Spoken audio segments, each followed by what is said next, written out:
Bitbit ang diwa ng pagtulong at malasakit, nagsagawa ng community outreach program ang mga tauhan ng First Palawan Provincial Mobile Force Company kung saan 30 pamilya sa bayan ng Nara, Palawan ang nabigyan ng mga food packs.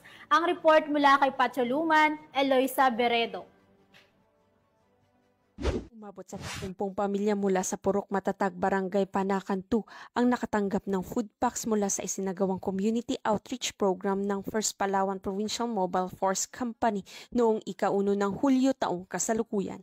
Pinangunahan ni Police Captain Jason B. Tesorero, platoon leader ng First Palawan Provincial Mobile Force Company, ang aktibidad katuwang ng Barangay Kagawad na si Joselito Villarosa, layunin ng programa na maipaabot ang tulong at malasakit ng kapulisan sa mga nangangailangan at mapalakas pa ang ugnayan ng Philippine National Police sa mga komunidad.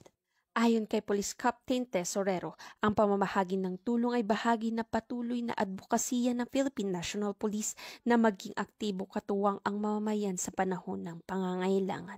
Buong pasasalamat namang tinanggap ng mga residente ang naturang ayuda na nagdulot ng ngiti at pag-asa sa kanilang hanay. Ayon sa ilang benepisyaryo, ang tulong ay isang malaking ginhawa sa kanilang araw-araw na pamumuhay. Ang pahayag ng isang miyembro ng First Palawan Provincial Mobile Force Company, ang tunay na kagalakan na pagbibigay ay hindi nasusukat sa halaga na naipamahagi kundi sa mga ngiting na ibibigay at init ng malasakit at naipaparamdam.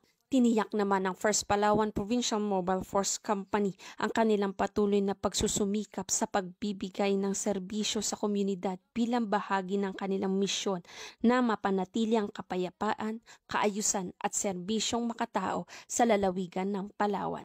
Mula dito sa Calapan City, Oriental Mindoro, ako ang iyong PNN Correspondent Patrolwoman Eloisa Joy V. Beredo, alagad ng batas, taga-taguyod ng Balitang Pulis.